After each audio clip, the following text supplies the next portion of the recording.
आल साहब तशरीफ़ फरमा हैं, यहाँ सदर काफ लीग के रिजवान रंधावा साहब बैठे हैं और मेरे ये सामने पुराने दोस्त पीटीआई के मजीद साहब, अरशद बलोच साहब, आबिद साहब बैठे हैं। तो दोस्तों, कैंपेन जैसा कि पता कि आपको अरूज पे है पीटीआई का, सिर्फ मैं तो इतना कहूँगा कि वोट हर घर में मौजूद है। हर घर में हमने डोर टू डोर आलमोस्ट जोराबाद का 65% इलाका जो हमने डोर टू डोर किया। जिस दरवाज़े को भी हमने खटखटाया, उधर बच्चों की सूरत में, औरतों की सूरत में, नौजवानों की सूरत में, हमें हर जगह से तकरीबन पीटीआई की आवाज़ आई। तो कहने का मकसद ये है, क्योंकि टाइम बिल्कुल थोड़ा सा रह गया है कैंपेन में, वोट हर जगह मौजूद है। अब आपने खान साहब का जलसा देखा, अली मोहम्मद खान साहब का जलसा देखा, या बाकी आपने तरीके इंसाफ की एक्टिविटीज़ जो होते आप देख रहे हैं। वोट में कोई कमी नहीं है। खान साहब की मकबूलियत अल्लाह ताला की मेहरबानी से, ख़ास मेहरबानी से इतनी अरूज पे है कि आगे पाकिस्तान की तारीख़ में इमरान खान को इतनी मकबूलियत हासिल नहीं थी। मैं तो समझता हूँ कि वज़ीर आज़म होते हुए भी इतनी मकबूलियत हासिल नहीं थी जितनी आज उन्हें हासिल होगी। ये अल्लाह ताला की ख़ास मेहरबानी है। तो वोट मौजूद है। हमने उस दिन निकल के, अपने घरों से निकल के बल्ले पे मोहर लगानी है, क्योंकि आपको पता है कि ये इलेक्शन जो है ये एक अलहदा नौइयत का इलेक्शन है। इलेक्शन आते जाते रहते हैं, होते रहते हैं। कई इलेक्शन हमने अपनी ज़िंदगियों में देखे हैं, लेकिन ये इस लिहाज से अपनी नौइयत का मुनफरिद इलेक्शन है कि इसने मुल्क की सिमत का तयन करना है। इसने ये फैसला करना है कि पाकिस्तान की अगली मंजिल और पाकिस्तान का अगला रहबर कौन होगा। क्या हम इन चोरों के पीछे, उन लुटेरों के पीछे, जिन्हें ऑलरेडी हमने 3-3 मरतबा ट्राई करके देख लिया है, इनके पीछे चलेंगे, या एक ऐसे शख्स के पीछे जैसा लीडर इमरान खान अल्लाह ने हमें बहुत अरसे बाद दिया है, तो उसके पीछे चल के पाकिस्तान को एक अच्छी राह पे हम गामजन कर सकेंगे, जहाँ पाकिस्तान में ये ग़ुलामी का जो तस्वुर है इसे ख़त्म करना। बड़ी छोटी सी बात है, ये इन्होंने किया। शहबाज शरीफ ने कितनी दफ़ा वज़ीर आला रहा, कितनी दफ़ा वज़ीर आज़म रहा। जरदारी को आप ले लें, सिंध कब से 19 साल से संभाली बैठा है। इसके अलावा फजल रहमान साहब को देख लें, आते ही अपने बेटे को बना दिया उसने। तो आप देखेंगे इनकी सियासत के पीछे छुपे हुए क्या गलत गंदे मकासद हैं। और दूसरी तरफ खान साहब की सियासत को देख लें कि आते ही पिसे हुए तबके को फोकस करके बुरी माइशत के हालात में उठाने की उन्होंने कोशिश की, और कोशिश ये की कि पिसा हुआ तबका उठे। आपके हर घर के अंदर समझे 10 लाख रुपया बीमारी के लिए आपकी जेब में खान साहब ने डाल दिया है जी। और मैं आगे महसूस कर रहा था, शायद मजमे को नींद आई हुई है या मेरी बातें पसंद नहीं आ रही, आपकी वो जोश वलवला मुझे नज़र नहीं आ रहा। तो खान साहब, हाँ, दूसरी बात ये है कि आपने आप देखना कि मकामी जो हमारे मकामी हालात हैं उनमें आप देख लें कि कौन कैंडिडेट आपके पास, आपने जितनी चॉइसेस होती हैं उसमें से बेस्ट चॉइस को आपने अपनाना होता है।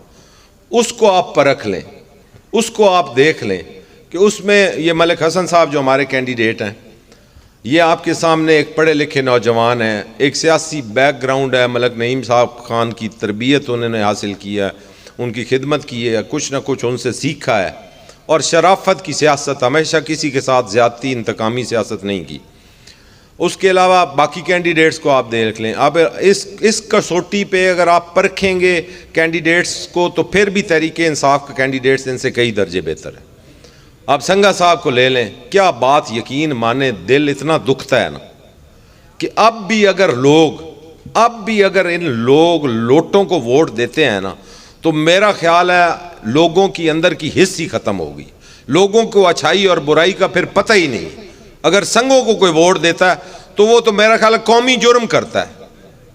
वो जो अपने मोहसिनों को नहीं छोड़ते, मोहसिन की पीठ में छुरा घोंपने से नहीं रहते, जिस थाली में वो खाते हैं उसी में छेद करते हैं, और जो थूक वो फेंकते हैं उसी को बार बार चाटते हैं। और कल मैं देख रहा था गुलाम रसूल संगा साहब को, क्या पिद्दी और क्या पिद्दी का शोरबा खान साहब पे वो बातें कर रहे थे, इमरान खान पे। अपना कद तो पहले देखो, अपनी हरकतें तो पहले देखो।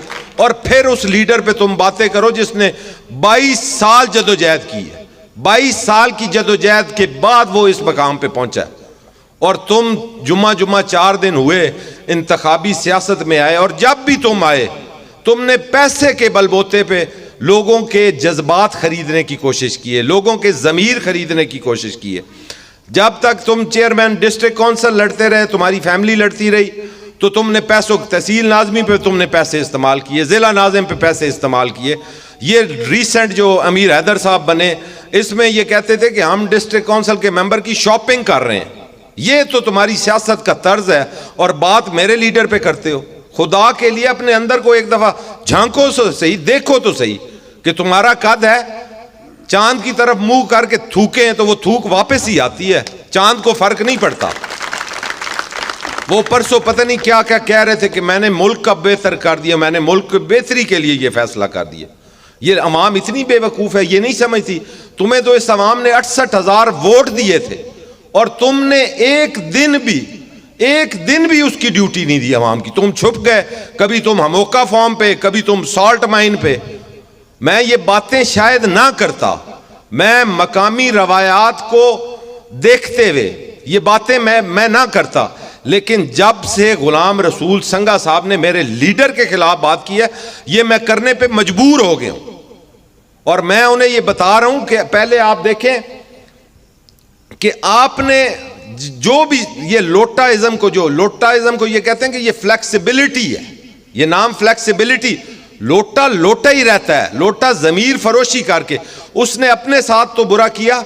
उसने 68,000 वोटों को एक किस्म का उनकी तजलील की। और आज पता नहीं किस मुंह से, मैं सोचता हूं कि जब पब्लिक, वो नीचे 15-20 बैठे थे, और 15-20 के सामने वो इमरान खान साहब की तकरीरें कर रहा था, इमरान खान के खिलाफ बातें कर रहा था। तो मेरा ख्याल है खुशाब की अवाम बहुत बाशऊर है, और आइंदा कभी भी इन लोटों को वोट नहीं देगी। आपने जिस दिन वो मोहरें लेनी है और अकेला जाना है पोलिंग बूथ में, जब आपने खड़ा होना है, तो लम्हे भर के लिए आप पे कोई किसी का प्रेशर नहीं होना, कोई किसी का प्रेशर नहीं होना। मोहर आपके हाथ में होनी है, बैलेट पेपर आपके सामने पड़ा होना है। लम्हे भर के लिए अपने आप को वहां रोक के सोचिएगा और देखिएगा और पूछिएगा अपने अंदर से कि ये जो मैं वोट दे रहा हूं, ये वोट अपने मुल्क की बेहतरी के लिए मैंने देना है, मैं किसको दूं? तो यकीनन जवाब इमरान खान आएगा और उसका निशान बल्ला है।